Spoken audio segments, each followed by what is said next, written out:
on the day of it, before, I just make sure this room where I took the exams cleans. And then also I would say like 1 week before the flex test, make sure you study at the same room, because it helps a lot. Because when I'm actually taking the test, I was thinking like, oh my God, like I sit this chair, everything is so familiar, no strange people, and it helps a lot on the anxiety part.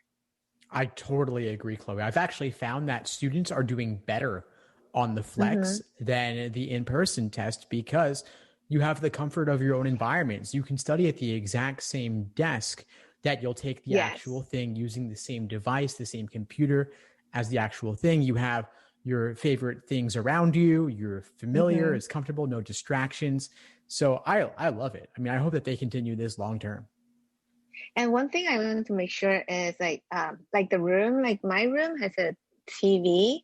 So when I scan the room, I make sure to let the proctor know I unplug the TV, and then the wire is on the table. So she said that's fine, but I show her.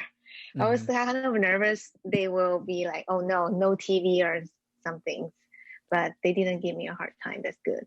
Exactly. I mean, the proctors really want to help you. I would think of them as a friend who's cheering for you along the way.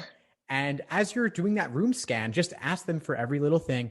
Is this okay? Is that okay? You want to make sure that if you move something, you have their permission and it's all documented so that later upon any potential reviews, you're not going to run into any trouble. But most of these flex experiences generally go smoothly. Of course, there are some issues as with any test like this, but you do what you can.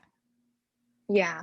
I also know that one of my other friends, she took it in China, but some Wi-Fi internet issues happened. She had to stop in the middle of the test, and then she couldn't get anyone reply her back within a few days, and she had to like schedule it to the next LSAT, which is unfortunate. Yeah, that's really frustrating. LSAC has been getting so many emails and messages that they're not always getting back to people quickly, which is unfortunate. So you do what you can, you control what you can, make sure that you have the best internet possible, plug in with an Ethernet cable if you can, like a wired connection. It's better than Wi-Fi. If you're able to do that, you can even buy an Ethernet cord online for probably like $10 at most, probably less even. And if you can plug in, it'll maximize the likelihood of a better experience. And if your home environment is not good with internet, then LSAC will pay for you to take it at a hotel. So that is another option. I think another option the test taker can think about is getting like a Google Wi-Fi Nest. That helps a lot on the internet speed. They can try and see right now. I think they have a Black Friday deal today, but I don't know when this podcast posts, but they can always try it out. Google Wi-Fi Nest. I would recommend it. It helps a lot on the internet speed. Otherwise, your suggestion is also good. And also the day before the test, I would suggest like just really clean up the room. Make sure there's nothing on the table, cleaned, nothing under the table as well. And then clean the computer. Clean, like just remove all the Google extensions. Because on my test, actually, I thought like, I heard some people, they say you have to install something before the test. And then I thought that would automatically block everything, apps, including emails, text message on my MacBook. But it's not. When I take the test, my coworker texts me, I think some work stuff, and it showed up on the right side of the screen. So I was freaked out. So I was like, oh my God, what to do?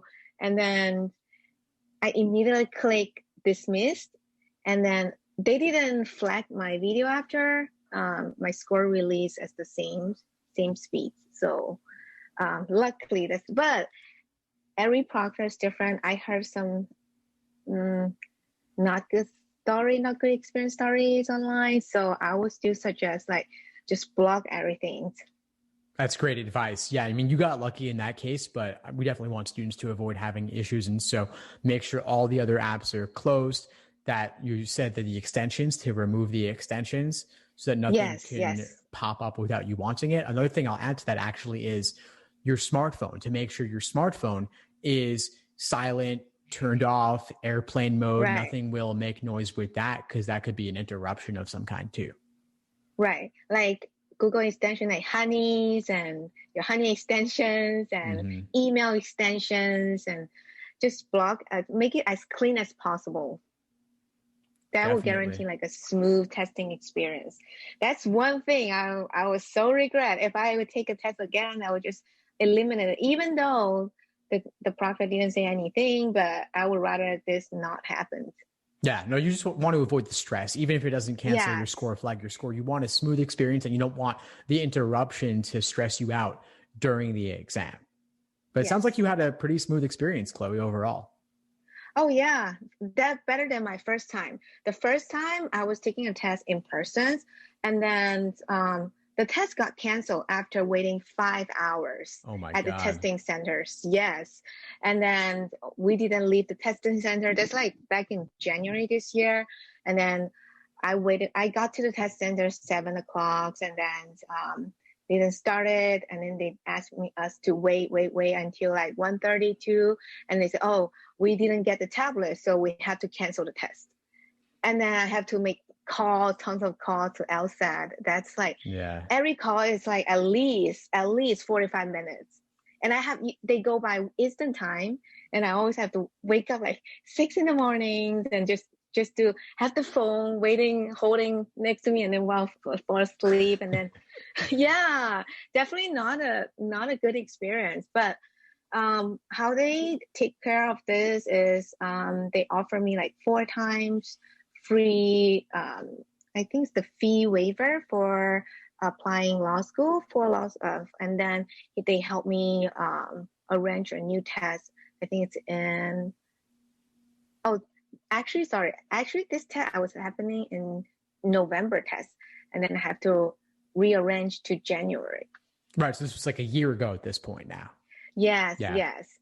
So that in-person test gave me a really unhappy experience. That's why I don't have a good experience with in-person tests. And with this flex test, it's totally different experience. I love it. I'm taking the test at the same room, same desk, and I have a gaming chair. I can just lay my legs and just do. It's just like what I feels like is I feel like I'm taking a test that is from just like another regular PT. Yeah, that's exactly the thing, is that because, like we said earlier, the same environment is so much more comfortable, and you even have your favorite chair that you're comfortable with. That's awesome. I mean, I'm sorry to hear about what happened with your previous in-person test. There were a lot of issues with getting tablets to people back when it was the digital LSAT in person on tablet. The tablet's not working properly. And the Mm-hmm. whole times with LSAC, they've been pretty bad this whole year, even with COVID. It's not like they got better. If anything, they got worse. But at least so many of those issues are behind us now. And you had a smooth test day. You got your score. So you're good now, right? Yeah, I really hope I really hope for LSAT they can keep this format because it really reduces a lot of stress and anxiety for test takers. And also for the phone, I also want to mention is on the date when I scan the room, um, I use my phone, and I don't know why I heard like you cannot use your phone. I think it's before scan the room, you can use your phone. You have to turn on the front camera and show the proctor what's in front of you. And then after that, she asked me to turn off the phone in front of her and then put it away on the room and in the room. And then before taking the test, I asked her one more time, can I go to the restroom? And she's very nice. She said, yes, you can. And then come back, just rescan the room really quick, and then start a test. So what's next for you, Chloe? Did you apply yet? Yeah, I already submit all my application, just waiting for the results. But the process, the wait time, oh my God, I always like check my status every week, and hopefully I'll get back something this month. Yeah, I hope you hear something soon. You applied to a lot of schools? Just the law school in California because I love California. I don't want to leave here. Nice, nice. And for folks who are watching on my end, do you want to share a little bit about your YouTube channel? Yes. It's called So Chloe, SOOOCHLOEEE, or you can search my LSAT-Flex experience. The video will probably pop up. Oh, fantastic. Or my Instagram, SOOO30 and Chloe, CHLOE 3EEEE. Easy to remember. Nice. Okay, well, send me the links and I'll include them in the description. And then for folks who might be watching elsewhere, you can find me, Steve Schwartz, over on the LSAT blog, as well as the LSAT Unplugged YouTube channel and podcast. I'm also on Instagram at LSAT Unplugged. I actually also watched your channel and podcast, and I was surprised. Wow, I've been watching your channel since last year, and I've also listened to other podcasts. Your podcast is really helpful. Oh, awesome, Chloe. I'm so glad to hear. I didn't even know that. Great. Well, I'm glad we connected. Please keep in touch and let me know how it turns out. Please keep in touch. Thank you for having me. Yeah, of course. Thanks for joining.